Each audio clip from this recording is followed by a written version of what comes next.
जुन्या पिढीच्या काही कीर्तनकारांनी कीर्तनात सांगितलं, तुकाराम महाराजाची बायको तुकाराम महाराजाला लई मारित होती. पिस्तुल्या तू आता करे पाहायला. आमच्या संतांच्या चरित्राचं विकृत चित्रण केलं महाराज लोकांनी. तुकोबऱ्याच्या पत्नीसारखी पतिव्रता स्त्री कोणतीच नव्हती. आणि आपल्या जीवनात कोणतंही काम करा, पत्नीच्या मदतीशिवाय होतच नाही. तुकोबरा एवढा परमार्थ करू शकले. जर तुकोबऱ्याच्या पत्नीचं सहाय्य नसतं ना, तर एवढा महाराज परमार्थ करू शकले नसते. अहो तुकाराम महाराजाचं सोडा, तुमच्या आमच्या जीवनात काही करायचं असेल तर बायकोचा सल्ला घेतल्याशिवाय करता येत नाही. राजकारण करा, समाजकारण करा, नाही तर परमार्थ. एकदा मी कीर्तनाला निघालो आणि आमच्या घरचे माणसं म्हणे मला येऊ द्या. म्हटलं चला. आपल्याला कुठं डोक्यावर घेऊन जायचं, म्हटलं चला. गाडीत बसवलं, गाडी पेट्रोल पंपापर्यंत गेली, तिला रोडवर थांबवलं आणि मी पेट्रोल टाकायला गेलो. गाडीमध्ये पेट्रोल टाकलं, पुन्हा आलो, तिला गाडीत बसवलं, पुन्हा घेऊन निघालो. आणि घेऊन निघाल्याच्या नंतर थोडीशी गाडी पुढे गेली, बाईनं जेच बोलायला सुरुवात केली, थांबायलाच तयार नाही. तिला म्हटलं 4 वर्ष झाले आपल्या लग्नाला, हा एवढं कधीच बोलली नाही बा, आज लईच बोलायला सुरुवात केली. ती म्हणे पंपावर गेले पेट्रोल टाकायला, मला का घेऊन गेले नाही. म्हटलं येताना सांगतो. कीर्तनाला गेलो. कीर्तन झालं, जरा टेन्शन मध्येच झालं, कारण समोर गुरु बसलेला असला की कीर्तन जरा कळालं. गुरुचे 2 प्रकार, एक ज्ञान अथवा विद्या देणारा गुरु आणि दुसरा घरात गुर करणारा. हा, एक गुरु समोर होता. कीर्तन झालं, पुन्हा त्या पंपापर्यंत आलो. तिनं सांगितलं थांबवा इथं गाडी. म्हटलं बरं थांबवतो, बोलू नको उगाच. काय उगाच मला पंपावर काय घेऊन गेले नाही. म्हटलं ती पाटी वाचली म्हणून घेऊन गेलो नाही. म्हणे काय पाटी आहे. म्हटलं वाच ती पाटी. पेट्रोल पंपावर पाटी लिहिली होती, आग लावणाऱ्या वस्तू पेट्रोल पंपावर आणू नये. विठाला विठाला. तुकोबऱ्या परमार्थ करत होते पत्नीच्या साह्यानं. आता तुकोबऱ्या गाव सोडून एकांतात जाऊन भंडाऱ्या डोंगरावर भजन करू लागले. यात गावच्या लोकांना काही त्रास आहे का? बोला, काही त्रास? एकांतात जाऊन भजन करतायत, ते सुद्धा गावच्या लोकांना सहन झालं नाही. महाराज भंडाऱ्या डोंगरावर गेले, पोहोचले, भजनामध्ये मंत्रमुग्ध झाले. आणि तुकोबऱ्याच्या देहू गावात एक नाचणारी बाई आली. नाचणारी पोरव ताट बसा, ताट. सध्या महाराष्ट्रामध्ये एका नाचणाऱ्या बाईची सोशल मीडिया प्लॅटफॉर्मवरती जोरदार चर्चा आहे. काय नाव तिचं? काय हुशार आहे, गौतमी पाटील डीजे. अशीच एक नाचणारी गौतमी देऊत आली. आणि देऊच्या लोकांनी त्या बाईला विचारलं, का ग बाई कशासाठी नाचते? तिनं सांगितलं पोटासाठी नाचते. नाचले की पैसे मिळतात, त्यावर माझा उदरनिर्वाह चालतो. देऊच्या कुटा लोकांनी तिला सांगितलं, नाचून जर तुला पैसे मिळत असेल तर इथून नाचत नाचत भंडाऱ्या डोंगरावर जा आणि भजन करणाऱ्या तुकाराम महाराजांना मोहपाशामध्ये अडकव. एवढं काम केलं की आम्हाला तुला लागेल तेवढे पैसे द्यायला तयार आहे. बिचारी पैशासाठी नाचत होती, उदरनिर्वाहासाठी नाचत होती. नाचत नाचत भंडाऱ्या डोंगरावर निघाली. तिच्या काळात डीजे नव्हता, तिच्या काळात ओसेट नव्हतं, तिच्या काळात पाटलांचा बैलगाडा नव्हता. का गाणे का काय, कचकच कांदा कापताना आणि पाहुणं जेवला का कोणीच उपाशी राहत नाही. का गाणे का काय, त्या बिना गाण्याची नाचत निघाली. भंडाऱ्या डोंगरावर पोहोचली. त्या सदावरती हाणारे कोणतरी पोरव हाना, त्याला कोणतरी एक जण जा. भंडाऱ्या डोंगरावर भजन करणाऱ्या तुकाराम महाराजांच्या जवळ गेले. नाचते, महाराजांचं दुर्लक्ष आहे. अगदी जवळ गेले, महाराजांनी डोळे उघडले, समोर नाचणाऱ्या सुंदर स्त्रीला पाहिलं, तिच्या चेहऱ्यावरचे भाव पाहिले आणि महाराजांच्या मुखातून वाक्य बाहेर पडलं,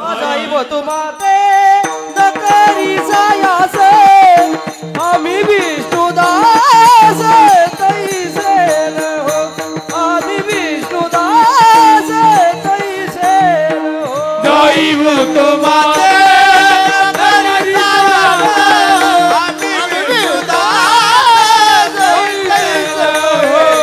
आम्ही विष्णुदास तैसे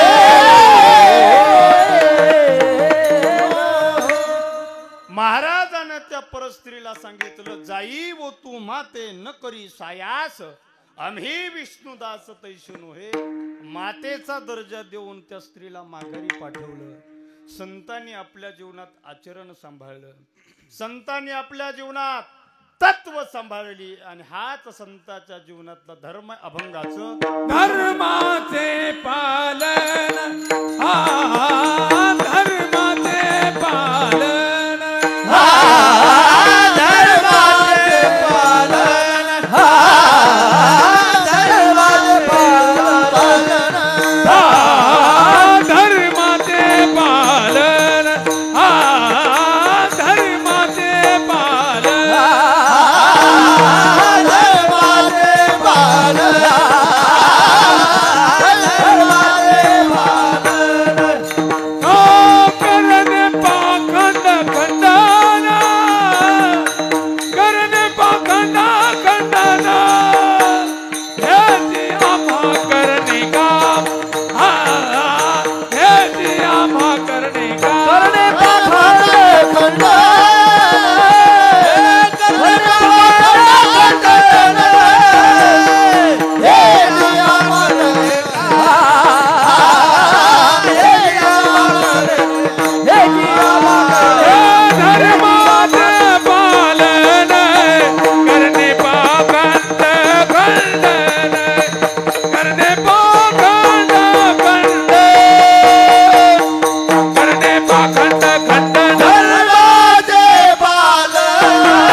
धर्माचे पालन करणे पाखंड खंडन. धर्माचं पालन करून पाखंडी वृत्तीचं खंडन साधुत्व संत करतात. गड्या पाखंडी वृत्ती नाम पापी वृत्ती, त्याचं खंडन करण्याचं काम महाराज करतात. संत आपल्या जीवनात धर्म सांभाळतात. जसा संताच्या जीवनात धर्म आहे तसा माणसाच्या जीवनामध्ये सुद्धा धर्म आहे. माणसाच्या जीवनात प्रामुख्यानं 3 प्रकारचे धर्म आहे. पहिला धर्म आहे कौटुंबिक धर्म. माता पित्यानं मुलाला किंवा मुलीला जन्म दिला तर त्याला लहानाचं मोठं करणं, संगोपन सांभाळ करणं, शिक्षण देणं आणि कमीत कमी शुभमंगल होईपर्यंत त्याला सांभाळणं हा माता पित्याच्या जीवनातला धर्म आहे. याला कौटुंबिक धर्म म्हणतात. आपल्या कुटुंबामध्ये आपल्या वाट्याला आलेली विशिष्ट भूमिका असते ती निभावणे म्हणजे आपल्या जीवनातला कौटुंबिक धर्म. माणसाच्या जीवनामध्ये दुसऱ्या क्रमांकाचा धर्म आहे त्याला आध्यात्मिक धर्म असं म्हणतात. कशाला म्हणायचं आध्यात्मिक धर्म? माणसाच्या जीवनामध्ये भगवान परमात्मा, अधिक विस्तार करत नाही, भगवान परमात्म्यानं सुंदर असा नरदेह भजन करण्याकरता दिला. देवे दिला देह भजना गोमटा. सुंदर असा नरदेह जर भजन करण्याकरता दिला असेल ना तर या नरदेहानं येऊन नरदेहा विचारावे सार धरावे धीर भजन मार्गे. त्याचं भजन करणं हा माणसाच्या जीवनातला आध्यात्मिक धर्म आहे. आध्यात्मिक धर्म माणसाला फक्त मनुष्य प्राण्याला जोपासता येतो. याची देही घडे देवाचे भजन. आणि काही ज्ञान दुसऱ्या जीवाला हे ज्ञान नाही, पशुला ज्ञान नाही. पशु काय पाप पुण्य जाणती, उत्तम मध्यम भोग भोगती. परमार्थ करण्याचं ज्ञान फक्त मनुष्य नावाच्या प्राण्याला आहे. म्हणून बघा, कुत्रे कधी पंढरपूरच्या दिंडीत जात? बोला बोला, कुत्रे कधी पंढरपूरच्या दिंडीत जात? गाढव कधी कीर्तनाला येत? गाढव कधीच कीर्तनाला येत नाही. गाढव घरीच झोपतात. मी गाढव म्हणतोय, गाढव घरीच झोपतात. याच्या पुढे जाऊन विचारतो मी तुम्हाला, प्रत्येक प्राणी आपल्या ठिकाणी योग्य भूमिका बजावत असतो, पण मनुष्य नावाचा प्राणी आपल्या ठिकाणी योग्य भूमिका बजावत नाही. ऐका, मनुष्य आध्यात्मिक धर्मापासून दूर दूर चाललाय. हे बघा, कुत्रा आहे. कुत्रा, तुम्ही तुमच्या गावात किंवा परिसरामध्ये असा एखादा कुत्रा पाहिला का? कुत्रा की जो माणसाच्या मरणानं मेला? बोला बोला, एखादा तुमच्या डोक्यावरून जाते का? एखादा कुत्रा पाहिला का जो माणसाच्या मरणानं मेला? पाहिला. पण अशी माणसं पाहिली की नाही जी कुत्र्याच्या मरणानं मेली? पाहिले ना. बरं, याच्या पुढे जाऊन सांगू, असं एखादं गाढव तुम्ही पाहिलं का? गाढव गाढवाचा स्वभाव आहे उकिरड्यावरती लोळण्याचा. उकंड्यावर लोळणं गाढवाचा स्वभाव आहे. त्याला बाजूला घ्या जरा पटांगणात, चांगली साबण लावून त्याला आंघोळ घाला. संतूर लावा नाही तर मेडी मिक्स लावा, बिचारा नाहीतर मोती साबण लावा. त्याला पटांगणात घ्या, साबण लावून आंघोळ घाला. बिचारा 10-5 मिनिटं फ्रेश राहतं. पण त्याला नंतर उकांड्यावर गेल्याशिवाय करमत कोणाला? गाढवाला. उकांड्यावर गेल्याशिवाय करमत. बरं, उकांड्यावर लोळणार गाढव एखाद्याच्या घरात येऊन त्याच्या कॉटवर किंवा त्याच्या सोफा सेटवर लोळलेलं तुम्ही कधी पाहिलं का? पाहिलं. मग घरातली बरीचशी गाढवं उकांड्यावर जाऊन काबर लोळत असतील. म्हणून माणूस माणसाच्या ठिकाणी योग्य भूमिका बजावत नाही. नरदेह देवानं भजन करण्याकरता दिला, त्याचं भजन करणं आध्यात्मिक धर्म आहे. आणि माणसाच्या जीवनात तिसरा धर्म आहे सामाजिक धर्म. गोड सांगेल गड्या, कशाला म्हणायचं सामाजिक धर्म? माणसाच्या जीवनामध्ये माणसाने माणसाशी माणसासम वागणे हा माणसाच्या जीवनातला सामाजिक धर्म आहे. आमच्या साने गुरुजीला विचारा कशाला म्हणायचं धर्म? साने गुरुजी म्हणतात गड्या, खरा तो एकची धर्म जगाला प्रेम अर्पावे. आपल्या जीवनात मनुष्य म्हणून जर जन्माला आला असाल, कुणाचं चांगलं नाही करता आलं तर अजिबात करू नका, पण कुणाचं वाईट सुद्धा करू नका. कुणाच्या वाटेवर फुलं नाही टाकता आली तर अजिबात टाकू नका, पण कुणाच्या वाटेवर काटे सुद्धा टाकू नका. अरे एखाद्या गरीबाच्या लेकीच्या लग्नाला कन्यादान घेऊन जर नाही जाता आलं ना, जाऊ नका, पण कोण्या गरीबाच्या लेकीचं लग्न सुद्धा मोडू नका. एखाद्या गरीबाला घर बांधण्याकरता मदत करता येत नसेल ना, करू नका, पण कोण्या गरीबाची झोपडी सुद्धा जाळू नका. एवढं सांभाळा. आमच्या जीवनातला सामाजिक धर्म पालन झाला. तुम्ही म्हणाल महाराज, आमच्या जीवनात कौटुंबिक धर्म आम्ही पाळतो, आध्यात्मिक धर्म आम्ही पाळतो, सामाजिक धर्म पाळणं का गरजेचं आहे? सामाजिक धर्माची काय ताकद आहे? मी एकाच वाक्यात सांगेल, सामाजिक धर्माची काय ताकद आहे ही मनोज जरांगे पाटील नावाच्या मराठ्याच्या वाघानं संपूर्ण भारत देशाला दाखवून दिली. समाजासाठी 22 वर्ष संघर्ष केला त्या माणसानं. पोटात अन्नाचा कण नसताना तो माणूस समाजासाठी वनवन फिरला. हे मी माझ्या डोळ्यानं पाहिलंय. अंगात फाटकी कपडे असताना त्या माणसानं समाजातील तरुणांची जागृती केली. हे मी माझ्या डोळ्यानं पाहिलंय. आपल्या बायकोला दुसऱ्याच्या शेतात मोलमजुरीनं पाठवलं, पण समाजाच्या कार्यात 22 वर्षात कधी अडथळा येऊ दिला नाही आणि समाजाचं काम इमानद्वारे चालू ठेवलं. मोठा त्याग केला समाजासाठी. परिणाम, महाराष्ट्रातले कोट्यावधी लोक जरांगे पाटील नावाच्या वाघाला डोक्यावर घेऊन नाचताय. हे समाजासाठी केलेल्या त्यागाचं फळ आहे. पण तुम्ही जर चांगलं काम करत असाल ना तर त्रास होणार आहे. समाजाचा नियम आहे, चांगल्या रस्त्याला गतिरोधक आणि चांगल्या माणसाला विरोधक असणं हा समाजाचा नियम आहे. जरांगे पाटलांनी चांगलं काम सुरू केलं आणि सरकारला वाटलं या फाटक्या कपड्याच्या मनोज जरांगेच्या शब्दावर लाखो लोक जर एकत्र होत असेल तर याचं नेतृत्व आपण संपवलं पाहिजे. जरांगे पाटलाच्या नेतृत्वात सराटी अंतरवालीला उपोषण सुरू झालं आणि ते उपोषण मोडण्याकरता सरकारकडून लाठी हल्ला घडवण्यात आला. लाठी हल्ला केला आंदोलन मोडायला, पण आंदोलन मोडायला केलेला लाठी हल्ला फोल ठरला. लाठी हल्ल्यानं आंदोलन मोडलं नाही, उलट 1000 पटीनं पेटून उठलं आणि महाराष्ट्रातले सगळे मराठे सराटी अंतरवालीला आले. सराटी अंतरवालीत गर्दी झाली आणि आंदोलन मोडलं नाही, उलट 1000 पटीनं पेटलं. सरकारला वाटलं आपण आंदोलन मोडायला लाठी हल्ला केला आणि उलटच झालं. करायला गेलो गणपती आणि झाला मारुती. मग सरकारनं दुसरा पर्याय वापरला, या मनोज जरांगेंना मॅनेज करू. कुणी म्हणत होतं कानात बोलू द्या, कुणी म्हणत होतं कोपऱ्यात चहा घेऊ. पाटलांनी सांगितलं मी कोपऱ्या कापऱ्यात येणार नाही, जे काय बोलायचंय ते कॅमेऱ्याच्या समोर माझ्या समाज बांधवाच्या समोर बोला, मी कोपऱ्यात येऊन बोलणार नाही. हा योद्धा मॅनेज झाला नाही. मग सरकारनं तिसरा पर्याय वापरला, जाती जातीत भांडणं लावण्याचा. कान उघडे ठेवून ऐका.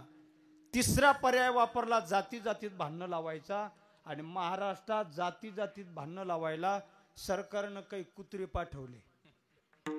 कुत्रे धंदाच त्यांचा भांडणं लावायचा. भाऊ 18 पगड जातीच्या लोक या महाराष्ट्रात एका गावात एका गल्लीत भीतीला भीत दाराला दार गुन्ह्या गोविंदांना नांदतात. कशाला भांडणं लावता रे पिस्तुल लाव तुम्ही? जाती जातीत भांडणं लावायला काय कुत्रे सरकारनं पाठवले. पण महाराष्ट्रातल्या 18 पगड जातीच्या लोकात शिवछत्रपतीचा जिवंत आणि ज्वलंत विचार आहे. पण 18 पगड जातीच्या लोकांनी जरांगे पाटलाला पाठिंबा दिला. म्हणून तर मुसलमानाचे पोरं 14 तारखेच्या अंतर्बलीच्या विराट सभेत पाणी वाटप करत होते. म्हणून तर धनगर समाजाच्या बांधवानं 2.5 एकर शेतात उभ्या पिकात नांगर घालून सभेला सराटी अंतर्बलीला जागा करून दिली. अरे बौद्ध समाजाचा माणूस मराठ्यांच्या सभेत नाश्ता वाटप करत होता. सगळ्या जाती जरांगे पाटलाच्या आंदोलनात सहभागी झाल्या. सरकारला कळालं आणि जाती जातीत भांडणं लावण्याचा सरकारचा तिसरा पर्याय सुद्धा फसला. पण लई खतरनाक सरकार आहे महाराष्ट्रातलं. वा वा वा. नाद नाही करायचा. नाद नाही करायचा शिंदे साहेबांचा. नाद नाही करायचा अजितदादांचा. आणि देवेंद्र मामाचा तर नादच खुळा. त्यांना वाटलं कुत्रे पाठवून काही मेळ बसत. अर्जुन महाराज त्यांनी मग कुत्राच पाठवला पण पिसाळ्याला पाठवला. उरफाट्या बाहुलीच ते वकील वर पाहत खाली बोलत. भाऊ तू पाहतो कुणीकडं जिलेबीकडे पाहतो भजे मागत पाहतो कुणीकडं बोलतो कुणीकडं. काही बोलण्याची पद्धत भेटत नाही रे मराठ्यांना. अरे तुला लखवा झाला का पॅरेलेस झाला भाऊ? भेटत नाही आरक्षण तुम्हाला. भेटलं तरी टिकत नाही. हे मी डंके की चोट पे. अरे मला आतापर्यंत कळत नव्हतं हे सदावरती एवढं कौम बोंबलं. मला आता परवा माहीत झालं त्याला पिसाळलेलं कुत्रं चावलेलं आहे. विनाकारण समाजात भुंकण्याचं काम जाती तेढ निर्माण करण्याचं काम. 14 तारखेला अंतर्बलीला विराट सभा झाली. 1.5 कोटी लोक त्या सभेला. पत्रकारांनी त्याला विचारलं ज्या मनोज जरांगेवर तुम्ही टीका करता त्या मनोज जरांगेच्या सभेला 1.5 कोटी लोक आले होते. ते म्हणतो कसं आहे मनोज जरांगेच्या सभेकडे मी जत्रा म्हणून पाहतो. अरे हकन्या हे सगळे लोक तुझ्याकडे कुत्रा म्हणून पाहते. विनाकारण हाय काय घेणं देणं. आणि तिने ते चष्मा कुठून आणला मला अजून पत्ता लागला नाही भाऊ. जणू येल्डिंग करून आणला की काय. विनाकारण भुंकण्याचं काम. पोरांचा सुटला संयम. 2-4 पोरं गेले मुंबईला त्याच्या गाड्याच फोडल्या बा. मग तर 54 बाहेर आला. या मनोज जरांगेमुळे पोलीस धारा तीर्थ पडले. या मनोज जरांगेच्या मुसक्या बांधा तातडीनं अटक करा. अरे चकन्या तू मंगेश साबळे नावाच्या मराठ्याच्या साध्या सरपंचाला अटक करू शकला नाही. जरांगे पाटील नावाच्या वाघाला काय अटक करशील? गाड्या फोडल्यावर परिणाम झाला कोल्हे महाराज. पुन्हा पत्रकार त्याच्याकडे गेले. तोच प्रश्न त्याला पुन्हा विचारला. ज्या मनोज जरांगेवर तुम्ही टीका करता त्याच्या सभेला 1.5 कोटी लोक आले होते. गाड्या फोडल्यावर त्याचा आवाज खर्जातच गेला. आणि म्हणतो कसा मनोज जरांगे माझा भाऊ आहे. मग तुम्ही त्यांच्या सभेला जत्रा का म्हणाले होते? मी वर्षातून एकदा गावाकडे जातो. आमच्या गावाकडे जत्रा भरते. जत्रेत महादेवाचं मंदिर असतं. मग मनोज जरांगे मराठ्यांचा देवच आहे ना. पिस्तुल्या काल तो अटक करा म्हणत होता. आज तू देव मानायला लागला. मंगेश साबळेच्या तावडीत नुसत्या तुझ्या गाड्या सापडल्या. तू जरांगे पाटलाला देव मानायला लागला. तू जर सापडला असता तर लोटंगण घेत सराठी अंतर्वालीला आला असता. विनाकारण. पण सरकार लई पुढचं. नाद नाही करायचा सरकारचा. सरकारनाचा हाही पर्याय फसला. मग सरकारनं विचार केला मनोज जरांगेचा जास्तीत जास्त प्रचार महाराज लोकांनी केला. महाराज लोकांनी केला. मग सरकारनं जरांगे पाटलाच्या विरोधात एक महाराजच धरून आणला. अजय महाराज बारसकर सावेडी तालुका जिल्हा अहमदनगरचे रहिवासी. ते गावावर कधीच नसतं बोंबलत फिरवतो कायम कायम कायम. त्याचं नाव अजय महाराज बारसकर. मी त्याचं नावच बदलून टाकलं. त्याचं नाव ठेवलं अजय महाराज बावळटकर. ते इथं आला अंतरवालीला. जरांगे पाटलाला म्हणतो पाणी प्या पाटील. मला तुकाराम महाराजांनी देहूवरून पाठवलं. तुकाराम महाराज म्हटले की जरांगे पाटलाला पाणी पाजा. तुका म्हणे मज धाडिले निरोपा. तुकाराम महाराजांनी मला पाठव. तुला तू स्वतःला काय निळोबारा समजतो का? समजतो कोण बा? आणि त्याच्या हातून जरांगे पाटील पाणी पिले नाही म्हणून पिस्तुल्यात तिकडे जाऊन जरांगे पाटलाच्या विरोधात पत्रकार परिषद घेतो. जरांगे पाटलावर टीका करतो. संताचा अपमान. अरे जरांगे पाटील संताचा अपमान करणार नाही, संताचा सन्मान करणारे वारकरी जरांगे पाटील आहे. बीड जिल्ह्यातल्या नगर नारायणगडाचे भक्त जरांगे पाटील आहे, ते संताचा अपमान करणार नाही. जरांगे पाटलाच्या विरोधात पत्रकार परिषद घेतली. का भुंकला? तर सरकारनं त्याला पाटलाच्या विरोधात भूमिका घ्यायला 40 लाख रुपये दिले. जरांगे पाटलावर त्यानं ज्या दिवशी टीका केली त्याच दिवशी मी जरांगे पाटलाला रात्रीच्या वेळी विनंती केली, पाटील त्याच्यावर टीका टिप्पणी करून त्याला मोठं करू नका. तुम्ही त्याचं नाव घेतलं की तो मोठा होईल. त्या बावळटकरला माझ्यावर सोडा. त्याला जसेच तसं उत्तर द्यायला गजानन महाराज देते समर्थ आहे. तुम्ही त्याला उत्तर देऊ नका. दुसऱ्या दिवशी महाराष्ट्र टाइमला बोललो आणि त्याला सांगितलं, बारसकर जरांगे पाटील विषय वेगळा आहे, मी विषय वेगळा आहे. आता का समाजाच्या आणि जरांगे पाटलाच्या विरोधात बोलशील ना, तुझी अशी पोलखोल करील की तुला आत्महत्या केल्याशिवाय पर्याय राहणार नाही. नुसतं पाटलांच्या समाजाच्या विरोधात बोल, मग तुला तुझी पोलखोल कशी करतो बघ. असा त्याला मी इशारा दिला. इशाऱ्याचा परिणाम तो गप्पच झाला बुवा. आता मी असा इशारा दिल्यामुळे तो गप्प झाला का सरकारने मारलेला 40 लाखाचा रिचार्ज संपला म्हणून गप्प झाला, त्याचं त्याला माहिती. काय गरज आहे भाऊ? समाजासाठी योद्धा लढतोय, आयुष्य खर्ची घातलंय, संघर्ष केला, जमीन विकली आणि तू त्यांच्या विरोधात भुंकतो. जरांगे पाटलांनी समाजासाठी संघर्ष केला आणि सामाजिक कार्याची काय ताकद आहे, सामाजिक धर्माची काय ताकद आहे त्यांनी दाखवून दिलं. महाराज याच्या पुढे जाऊन सांगेल, जीवन जगताना जे रक्त फक्त स्वतःच्या रक्ताचा विचार करतं ना, एक दिवस त्याचंच रक्त त्याला घराबाहेर हाकलून दिल्याशिवाय राहत नाही. पण जे रक्त जीवन जगताना इतरांच्या रक्ताचा विचार करतं गड्या, त्याच्या नावाचा इतिहास झाल्याशिवाय राहत नाही. विठाला विठाला